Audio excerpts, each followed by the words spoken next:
XRP가 25만 년 뒤에 수천만 달러가 된다면 어떨까요? 근데 지금은 겨우 4,700원입니다. 그렇다면 도대체 이 말이 진심인 건지 솔직히 말씀드려서 처음에 들었을 때는 저도 어이가 없었습니다. 근데 이게 그냥 농담이나 유튜브 썸네일용 이런 뭐 자극적인 말이 아니라 실제로 암호화폐 초창기 설립자 중 한 명이 공식 석상에서 했던 얘기고요. 그 안에는 생각보다 상당히 중요한 메시지가 담겨있기 때문에 이번 영상 통해서 한번 풀어드리고자 주제로서 다뤄봤습니다. 오늘 영상은 단순하게 가격이 오른다 떨어진다 뭐 이런 얘기 드릴 거 아니에요.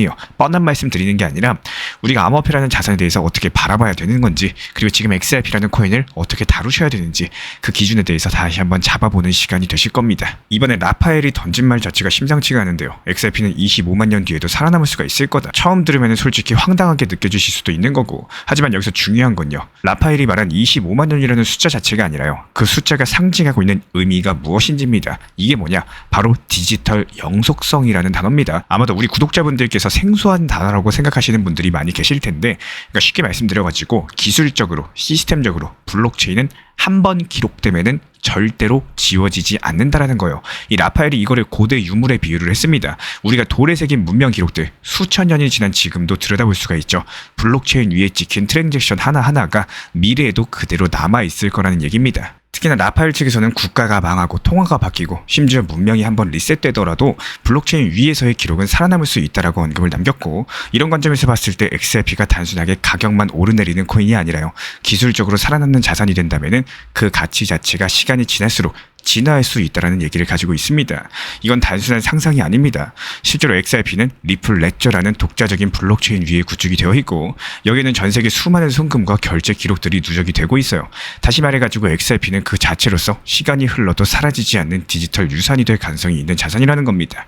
이게 라파엘이 전하려고 했던 핵심 메시지인 거고, 이런 라파엘의 말 자체가 철학적으로는 상당히 멋졌습니다. 근데 말이죠, 지금 우리가 고민해야 될 건 25만 년 뒤가 당연히 아니겠죠. 바로 지금 이 순간입니다. 지금 현재 XRP 시세는 4,700원대에서 움직이고 있고, 하루 고점은 4,972원까지 찍었다가 지금은 살짝 눌려있는 상황입니다. 그렇다면 지금 시장은 과연 뭐가 중요한 걸까요? 가장 먼저 눈에 띄는 거는 XRP ETF 기대감일 겁니다. 5,000원을 돌파할 수 있는 강력한 호재성 이슈인 거고, XRP 현물 ETF가 이미 승인까지는 뚫어놨지만요, 거래 개시까지는 보류된 상태라는 거. 그 말인즉슨 기관 자금이 들어올 길은 열렸고 언제든 실제 흐름들이 붙을 수 있는 상태라는 거예요. 그리고 최근에 또 하나 중요한 뉴스가 있었습니다. 바로 리플의 스테이블 코인 RLUSD 발행인데요. 이게 단순한 스테이블 코인이 아니라 XRP랑 직접 연동되면서 결제 인프라 전체를 실제 사용으로 연결할 수 있는 이런 구조로서 가고 있다는 겁니다. 여기에 대해서 미국에서는 지니어스 법안이라고 불리는 스테이블 코인 규제 법안이 통과가 됐고요. 리플 CEO 브래드 갈링하우스 측에서는 이걸 두고 2008년 금융위기 이후에 가장 역사적인 순간이다, 이렇게 언급을 남겼죠. 즉 지금은 가격 차트만 볼 게 아니라 정책과 기술 실제 사용이 동시에 맞물리는 이런 구조적인 변화의 한가운데에 있다는 말입니다. 물론 철학적인 이야기, 25만 년 얘기도 좋습니다. 하지만 이 투자자 입장에서는요, 내가 언제 살 건지, 어디서 팔 건지, 어떤 기준으로 대응 전략을 세울 건지, 이런 부분들이 훨씬 더 중요한 거고, 결국에 가격은 흐름이 결정을 짓고, 그런 흐름들은 수급과 심리 그리고 제도 기반에서 나오는 겁니다. 우리는 지금 그런 구조적인 변화의 초입에 와 있다는 거고, 그거를 알아차릴 수 있느냐 없느냐가 거기서부터 진짜 투자자 판단이 갈리게 된다는 거예요. 이쯤 되면 생각 자체가 조금 복잡해질 수가 있을 겁니다. 이거 진짜로 장기적으로 믿고 가야 되는 거냐, 아니면 지금 차트만 보고 대응을 해야 되는 거냐. 하지만 투자에서는 늘 똑같은 진리가 있어요. 투자 심리에 휘둘리시기보다는 구조를 믿으시고 그 구조를 기준으로서 원칙 있게 매매를 하셔야 된다는 거. 지금 XRP에서 우리가 눈여겨보셔야 되는 건요, 어떤 자극적인 기사라거나 루머가 아니라 실제로 시스템이 어떻게 변화를 하고 있는지, 그리고 그 안에서 우리의 타이밍이 어디에 있는지 여부입니다. 지금 시점에서 투자 전략에 대해서 간단하게 정리하면 이렇습니다. 먼저 분할 매수 구간은 3,950원에서 4,100원 사이로서 이런 구간들이 기술적으로 눌림목이 형성돼 있고 거래소 유입보다 이탈이 많아지는 시점이기 때문에 투자 심리적으로는 흔들리는 타이밍이지만 오히려 기회가 되는 자리일 거예요. 그리고 익절 타이밍 자체가 4,850원에서 4,950원 부근입니다. 이런 구간들이 최근 들어가지고 반복적으로 저항이 나오는 자리이기도 하고요. 한번 돌파하게 되는 경우에 다음 파동이 강력하게 나올 수 있는 이런 전환점이 되기도 합니다. 하지만 여기서 가격만 보는 거는 반쪽짜리 전략이라는 거예요. 여기서 중요한 건요, 이 가격을 만들어내는 구조가 지금도 진화 중이라는 거고, 스테이블 코인 RLUSD 확장, 그리고 ETF 승인 후에 거래 재개 가능성이라거나 XRP가 연중 계좌나 주요 글로벌 결제망과 연결될 수 있는 이런 제도권 인프라 진입 흐름들 자체가 그 자체로서 이 자산의 미래를 만들어가고 있다는 거예요. 그래서 이런 말이 나오는 겁니다. 비트코인이 1달러가 될 수도 있지만 XRP는 가격보다 역할 자체가 운명을 결정짓는 자산이라는 말인 거고, 우리는 그런 구조적인 변화를 숫자보다 먼저 읽고 타이밍은 냉정하게 잡아갈 줄 알아야 됩니다. 지금도 누군가는 가격만 보고 팔고 있지만요, 또 누군가는 구조를 보고 꾸준하게 담아가고 있습니다. 그 차이가 결국에 수익으로 돌아오는 시장이라는 거예요.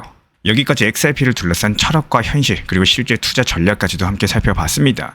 결국에 마지막에 남는 질문은 이거 아닐까요? 우리 구독자분들은 어떻게 생각을 하시나요? 암호화폐가 진짜로 25만 년 동안 살아남을 수 있을 것인지, 그리고 XRP는 지금보다 더 멀리, 더 깊게 진화해 갈 수가 있을 것인지, 이 투자라는 것 자체가 단순하게 숫자를 따라가는 게 아니라 그 숫자를 만들어내는 구조랑 흐름, 그리고 그 안에서 내가 어떤 시선으로 시장을 바라보느냐, 이런 부분들이 더 중요하다고 생각을 합니다. 현실적인 전략을 세우면서도 철학도 놓치지 않는 투자자, 그게 결국에 우리가 가야 될 길 아닐까요? 우리 구독자분들은 지금 어떤 기준으로 투자를 하고 계신가요? 댓글로 생각과 전략 나눠주시면 다음 영상에서 함께 얘기 나눠보도록 하겠습니다. 그리고 이어가지고 요즘 구독자분들께서 정말로 많이 어려워하시는 것 중에 하나가 바로 수익 실현, 즉 매도 타이밍입니다. 차트가 계속 오르기만 하면은 대부분의 투자자분들은 똑같은 심리를 느끼게 되시는데요. 이거 더 오를 것 같은데? 이러면서 10명 중에 9명 정도는 수익 실현을 미루고 결국에 가장 중요한 익절을 놓쳐버리고는 해요. 하지만 매수랑 매도 자체가 항상 세트로 생각을 해야 됩니다. 내가 들어갔다면 언젠가는 나올 준비도 해야 된다는 거고, 실제로 많은 분들께서 경험을 하셨을 거예요. 그때 조금이라도 팔아둘 걸. 하지만 그렇게 후회한 뒤에도 같은 실수를 반복하게 되는 게 이 시장 현실입니다. 제가 수익 실현의 중요성을 매번 영상에서 강조드리는 이유가 바로 여기에 있다는 거고, 올라갔을 때 익절 못하면 내려왔을 때는 더더욱 매도를 못하게 되기 마련이에요. 제가 직접 운영하고 있는 XRP 전용 정보방에서는 7월 17일 단기 고점 1차 매도 타점에서 분할 익절을 안내드렸고요. 2차 목표 타점은 4,850원으로 설정을 해가지고 비중 조정 전략까지도 안내를 드렸습니다. 그 이유는 아주 명확한데요. RSI 지표가 86을 넘어서면서 과매수 구간에 진입을 했고, 기술적인 저항선도 함께 고려한 결과였죠. 그리고 바로 다음 날인 7월 18일 오전 XRP 4,850원에서 분할 익절이 완료가 됐고요. 그날 저녁부터 마치 기다렸다는 듯이 조정 하락세가 시작이 됐습니다. 그렇다면 이제부터 중요한 것은 다음 대응 전략입니다. 떨어진 XRP를 어디서 다시 잡을 것인가? 조정 하락이 시작됐다는 것은 매수 타점을 준비할 시간이라는 뜻인 거고, 고점과 저점을 매번 정확히 맞추는 것은 솔직히 불가능에 가깝습니다. 특히나 계속 차트를 들여다보면서 언제 팔까, 언제 살까 눈치 보는 매매를 하다 보면요, 오히려 판단 자체가 더 흐려질 수밖에 없는 거예요. 그래서 저는 항상 강조를 드립니다. 충분한 타점에서 미리 매수 주문을 걸어두는 거, 이게 진짜 건강한 매매 습관인 거고, 아마 예전에도 비슷한 경험은 있으실 거예요. 전고점 때도 더 오를까 싶어가지고 못 팔았던 기억들, 그리고 지금도 반복되고 있진 않으신가요? 우리가 이 시장에 들어온 이유는 분명합니다. 수익을 내기 위해서인 거지 스트레스를 키우기 위해서가 아니라는 거예요. 마지막으로 이거 하나만큼은 기억을 해주세요. 못 팔고 후회하는 매매보다는 분할 익절을 통해서 다음 기회를 준비하는 전략적인 매매, 이게 진짜 실전 투자자들이 선택하는 길인 겁니다. 이번에도 영상 끝까지 시청해주셔서 진심으로 감사드리고, 우리 구독자분들은 지금 어떤 매매 전략을 실행을 하고 계신가요? 댓글로 우리 구독자분들 생각도 공유해주시면 다음 영상 통해서 함께 나눠보도록 하겠습니다. 그리고 최근에 리플 매도 타점 관련해가지고 1차 매도가가 너무 낮은 거 아닌가요? 이 질문에 대해서 정말 많이 받고 있습니다. 처음에도 말씀드렸었지만요, 일부러 매도가를 낮게 잡은 이유는 딱 하나예요. 더 낮은 가격에 XRP를 다시 담기 위해서인 거고, 최근 리플 전용방에서도 이런 부분들 구체적으로 안내드렸죠. 조금 더 쉽게 한번 설명을 드려볼게요. 우리 구독자분들께서도 이걸 들으시면서 내 투자에 적용하면 어떨까, 이렇게 한번 생각하면서 들어보시기를 추천을 드리고 싶습니다. 7월 10일 저는 단기 고점으로 보이는 3,950원의 일부 비중만 목표 타점으로 걸어뒀습니다. 그리고 7월 12일 그 가격에 도달을 하면서 일부 비중이 수익이 실현이 됐고요. 여기서 중요한 포인트는 단기 고점을 잡았으면 반드시 세트로 단기 저점도 준비하셔야 된다는 거예요. 단기 저점으로서 3,850원을 지정을 해놓으면서 조급하게 매수하지 않고 내가 원하는 가격까지 도달할 때까지 기다렸습니다. 이게 바로 원칙이 있는 매매인 거고, 그리고 7월 15일 예상했던 3,850원의 매수가 체결이 됐습니다. 여기서 전체 비중을 다 넣는 게 아니라요, 비중을 나눠서 분할 매수하고 남은 현금은 2차 저점 타점에 걸어두면서 기다리는 전략을 취했고요. 여기서 한 가지 꼭 짚고 넘어가고 싶은 게 있습니다. 공부도 중요하겠지만 투자를 너무 어렵게 생각하는 분들이 계십니다. 하지만 결국에 투자 원리는 딱 한 개입니다. 싸게 사서 비싸게 파는 거, 그 이상도 이하도 아닌 거고, 그것만 잘하시면 되는 거예요. 모두가 끝까지 들고 있으면 좋겠지만요, 투자 시장은 절대로 그런 곳이 아닙니다. 매도하는 사람이 있어야지 매수도 일어나는 곳이다 보니까 그래서 우리는 시장의 흐름을 냉정하게 읽고 누군가가 흔들릴 때 먼저 움직이는 습관 자체가 필요한 겁니다. 마지막으로 다시 한번 강조드리고 싶어요. 못 팔아서 후회하는 것보다는 차라리 일부라도 수익을 챙기고 여유 있게 기다릴 수 있는 사람들이 결국에 살아남는 겁니다. 지금 이 순간에도 시장은 누군가의 감정으로 출렁이고 있기 때문에 그 감정에 휘둘릴지 아니면 준비된 전략으로서 대응할지는 우리 구독자분들의 선택인 거예요. 리플 XRP 투자에 있어서 이제는 투트랙 전략이 반드시 필요해지고 있습니다. 무턱대고 몰빵하거나 반대로 또 손 놓고 기다리는 시대는 끝났어요. 첫 번째 트랙은 매달 분할 매수하시면서 시장이 빠지든 말든 일정 비중으로서 리플을 꾸준히 모아 나가시는 겁니다. 이거는 시간과 리스크를 분산할 수 있는 가장 효율적인 전략인 거고, 그리고 두 번째 트랙은 남은 현금 비중으로 알트코인 단타로서 굴려나갑니다. 수익이 나면은 그거를 다시 리플에 재투자하시면 되는 거고, 이게 바로 수익을 만드는 순환 매수 전략이 되실 거예요. 그런데 여기서 중요한 거는 단타 하실 때 조심하셔야 되는 거예요. 단타 매매 중독되면 끝장입니다. 이 매매 중독을 절대 조심하셔야 되는 거고, 예를 들어 가지고 시장이 과열인데도 지금 아니면 기회가 없다, 이런 조급한 생각에 RSI 지표가 이미 고점인데도 불안해서 또 들어가고 결국에 수익은커녕 손실만 쌓이게 되실 겁니다. 그래서 저희 채널 차원에서는 한 가지 원칙이 있습니다. 확률이 높은 날만 진입을 하세요. 그리고 시장 전체가 과매도 구간일 때, 비트코인 기준 RSI가 바닥을 찍을 때, 그때 알트코인 중에서 최근 거래량이 급등한 종목이 과매도의 경우 MACD, 볼린저 밴드, 이동평균선과 일목균형표 참고해서 신중하게 매수 진입 타점 들어갑니다. 그리고 그 외에는 아예 매매를 쉬는 날도 반드시 있어야지 진짜 단타인 거고, 그렇다면 이걸 어떻게 구별할 수 있는지 궁금하실 거예요. 여기서 챗 GPT가 등장을 합니다. 저희는 챗 GPT를 단순한 도구로 쓰지 않습니다. GPT한테 오늘 확률 높은 진입 타이밍이냐 이렇게 물어볼 수 있게 맞춤 프롬프트를 사용을 하는데요.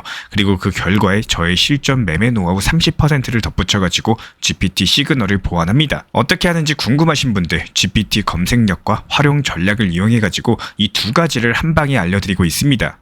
현재 보이시는 번호로서 리플 단타라고 문자 남겨주세요. 지금 이 영상 보신 분들에게만 오픈합니다. 그냥 GPT 쓰는 법이 아니라 투자로 연결되는 GPT 사용법 지금 바로 알려드리도록 하겠습니다. 제가 안내해드리고 있는 코인 신사 채널 멤버십 전용방에 대해서 짧게 설명드려 보도록 하겠습니다. 리플, 암호화폐 시장에 대한 중요한 이슈, 그리고 브리핑이나 시장의 흐름에 대한 전문적인 분석 내용 설명과 함께 차트상의 기술적 분석, 온체인 지표와 투자 심리에 대한 내용들을 같이 안내 도움드리고 있고, 가장 중요한 투자 심리를 컨트롤하기 위해서 포트폴리오의 구성에 대한 노하우, 투자 심리 컨트롤에 대한 내용도 같이 안내드리고 있습니다. 코인 신사 스터디 멤버십 가입하신 분들께서는 아래 번호 혹은 신청 링크 통해서 남겨주시면 제가 연락드리고 있고, 안내 설명과 함께 신사 채널 리플 전용 멤버십 방에도 입장 안내 설명드리고 있습니다.